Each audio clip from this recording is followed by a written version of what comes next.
This program is brought to you by thepodcastfactory.com.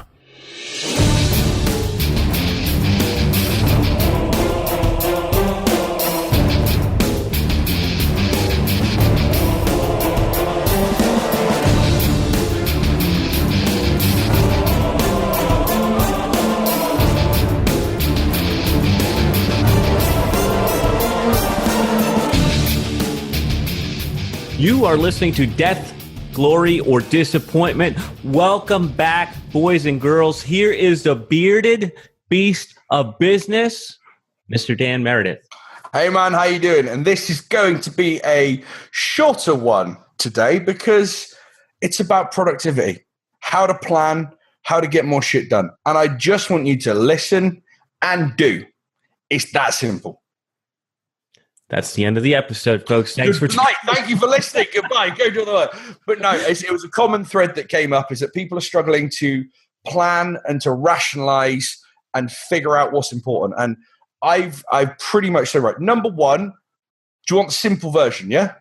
Absolutely. Go on to Amazon, type in Dan Meredith Planner, buy the fucking thing. It's like 20 quid, 25 bucks. It's all in there. I've put everything in there you need to get more shit done. But I'll give you a simple, quick and dirty version today. So people want to be more productive. They want to plan more. The first thing is understanding what is actually fucking important. Have you ever heard the term busy fool? Yeah.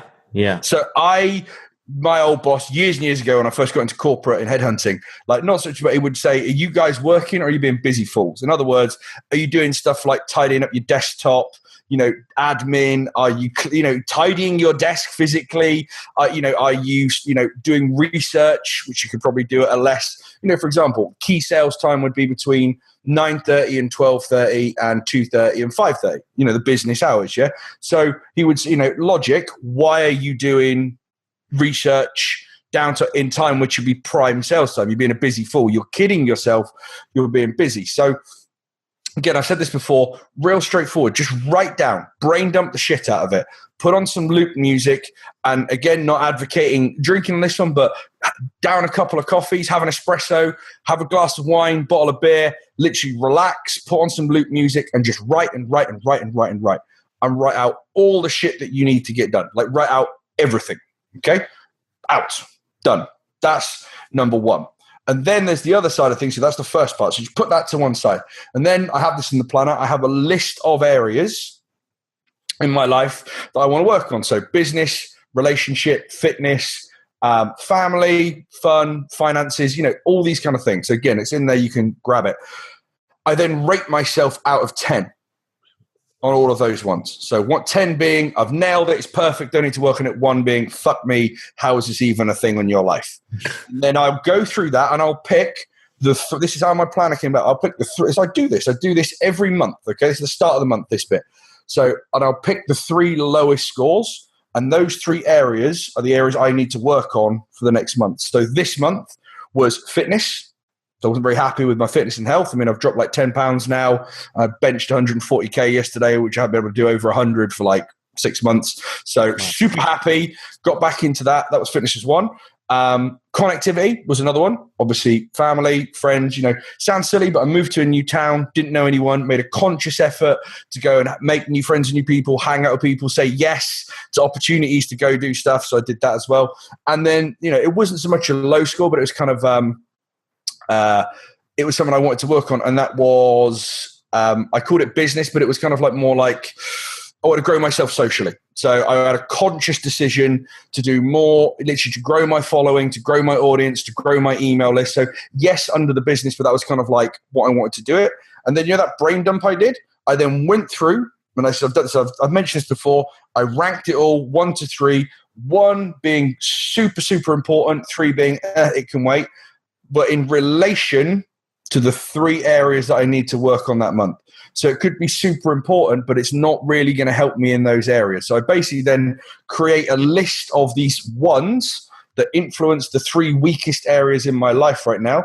I plug them into my diary. It's called my 3-5 system. Drink Coffee with Dan, just search for it. Really simple.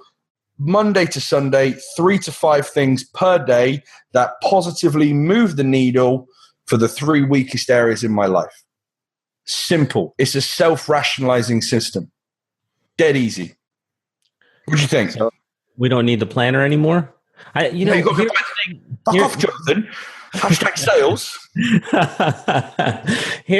Here's okay. So I've always thought that if there's areas that you're weak in, there's no point in strengthening them up. But you're saying that you have a list of certain spots where you're weak and you're strengthening up. There's a difference there that I'm missing. What's the disconnect? So, okay, it's more of a case of there are areas that you'll let slide and you think that aren't important. So like I mentioned before, health and relationships, I thought, fuck it, I can focus on business. But I know for a fact I could be business all I want, but I'll be coming home unhappy, I'll be lonely. So that all of the, the areas that I picked, and there was 8 of them in total, I can grab my planner if I can leave the screen, but were areas that I felt all of us could benefit from. So you can have your own areas in life. There's some things you maybe don't want to work on, which is cool. But it was it's basically being honest with yourself and saying, which areas of my life have I let slip? If you say, one of them was business and one of them was bank accounts, you could say, oh yeah, I'm working hard on my business, but yet my bank account's got like minus $68 in it. So you're fucking kidding yourself, aren't you?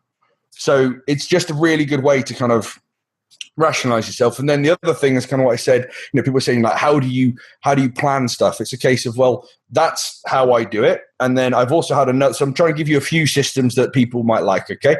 This is also in the book. I'm doing a 2-week version with Espresso a Dam right now, but you can make it even simpler. You can have one big goal for the month. You don't have to do 3. You can have one big thing that you say in the end of the month, I want to gain $10,000 in revenue. I want to have dropped 10 pounds. I want to have gone on 4 dates. I want to have seen every member, whatever the big goal is. Then you have 3 mini goals. And that's what we're doing right now in the group. It's one big thing, 3 mini things. And then all you've got to do is then work back and figure out what daily actions. This is the key. So I think there's a lot of flaws with some of the planners that are out there and some of the systems, because you're like, oh, what's your 90-day goal?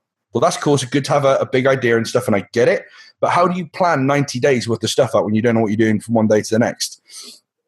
So I prefer to kind of have like either the one big goal or the 3 ones, whichever you want to do it, and take actions daily that will move the needle closer towards getting that shit done. So, for example, if I want to make £10,000, in a month, okay, I could then work out what actions could I do every day to influence that. An hour of new business a day, would that help? Yes, it would. Sending out 5 new business pitches a day. Yes, it would. Would maybe me creating a better LinkedIn profile help? Maybe. But is that going to be as important as an hour of new business or my 5 pitches? No, it's not. So I'm a big fan of something called Kaizen, which I learned, when I did engineering way back when, which is the art of continuous improvement.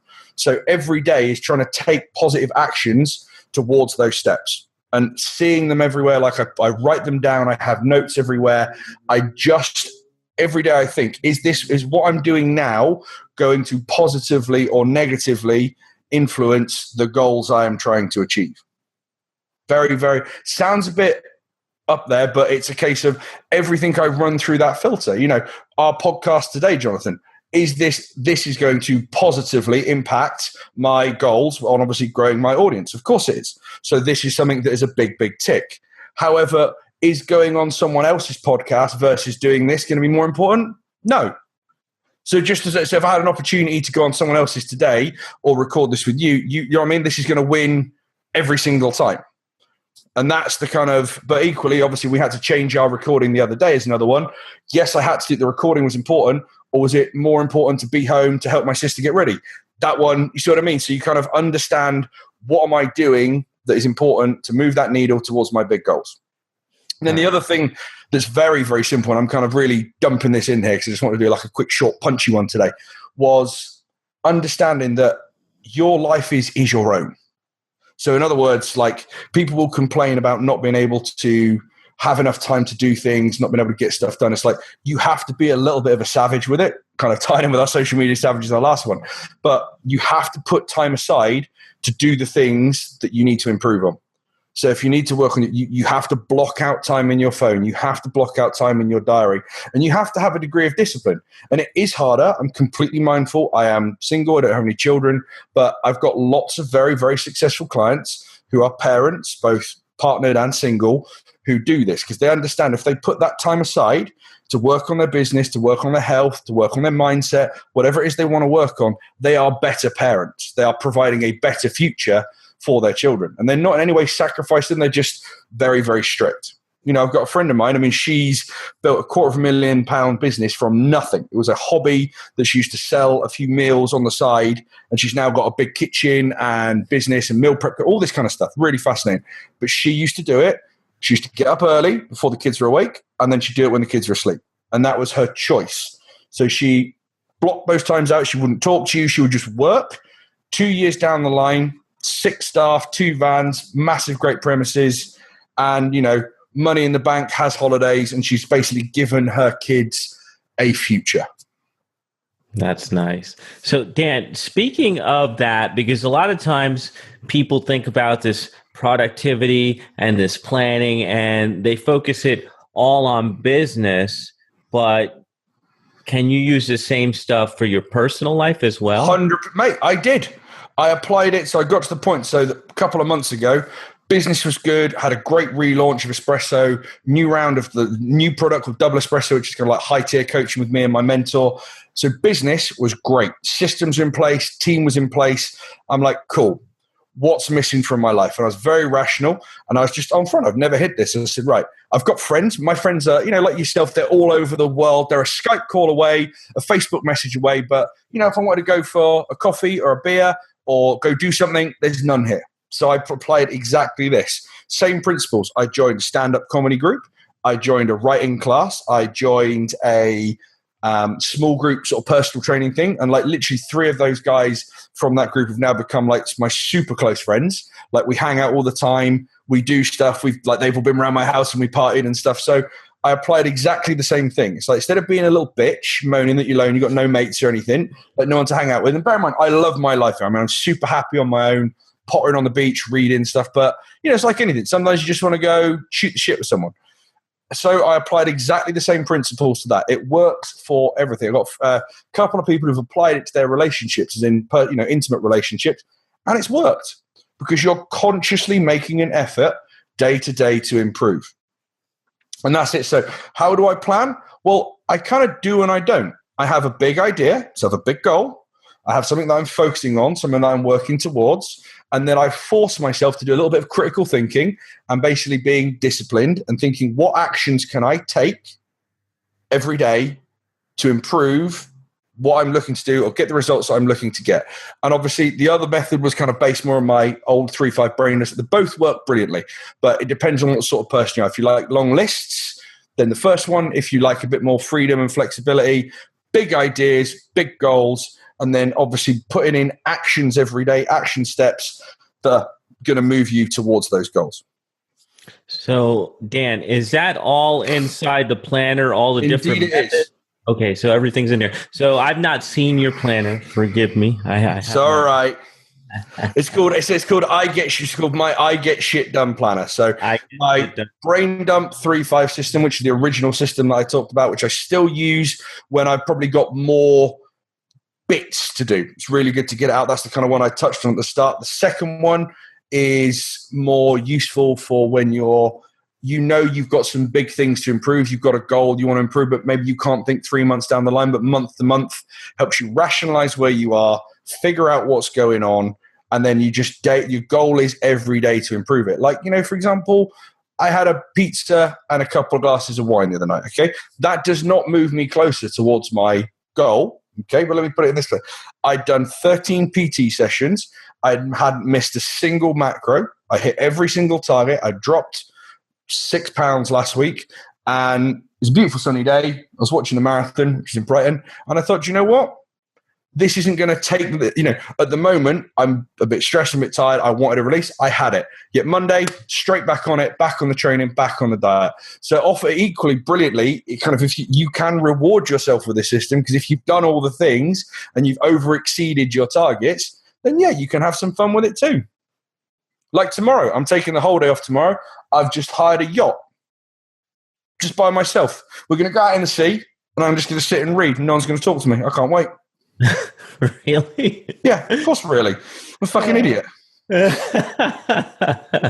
All right, cool. There's plenty there, and it's the I Get Shit Done planner on Amazon, right? Indeed, sir. Click to print. It'll take about a week or so to get to you, but it will be delivered to you 100%. All right, so we are going to wrap this one up, and next time we're talking about something I find very interesting: future-proofing yourself. It's going to be an interesting one. The rise of the bots. Awesome. All right, good stuff, Dan. Thank you, listeners, for tuning in. Thank you, Mr. Meredith, as always, for sharing your insight with us, and we will be back next time. Take care, buddy. Bye-bye. You've been listening to Death, Glory, or Disappointment with Dan Meredith. If you enjoyed the show and you want more, then your next step is to go to iTunes right now and subscribe. And while you're there, give us a rating and review. It'll help us out a bunch, plus it'll bring you good karma.